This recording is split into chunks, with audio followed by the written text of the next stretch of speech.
First travel blog করার জন্য আমি দুটো জায়গায় গেলাম। একটা হলো Pabna polytechnic institute and secondly ঐতিহাসিক রাজবাড়ি পাবনা।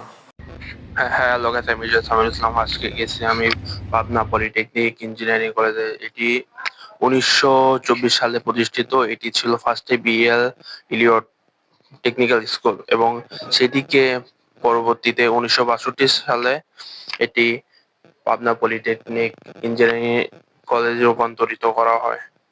এটা বাংলাদেশের Pabna polytechnic engineering college and অনেক সুন্দর একটা কলেজ।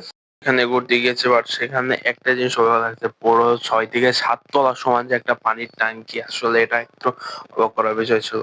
কলেজটা বড়, মোটামুটি বড়, কিন্তু বাট তার থেকেও সর্বোচ্চ হলো দোতলা বিল্ডিং কলেজের হবে, কিন্তু বাট ওইখানকার পানি ট্যাঙ্কিটা পুরো 6 তলা সমান, ভাবা যায়। সেকেন্ডলি চলে আছি পাবনা রায়বাগ গেট অথবা তারাস ভবনে।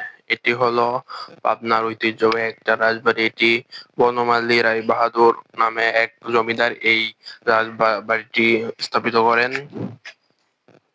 এটি পাবনার ঐতিহ্যবাহী রাজবাড়ি বা পুরাতন বাড়ির মধ্যে কালচারের সংস্কৃতির মধ্যে একটা। যাই হোক, এটাই ছিল আমার ফার্স্ট ট্রাভেল ব্লগ। আশা করি সবাইকে ভালো লেগেছে, এন্ড সবাই সাবস্ক্রাইব করে রাখুন, এন্ড নেক্সট ভিডিও।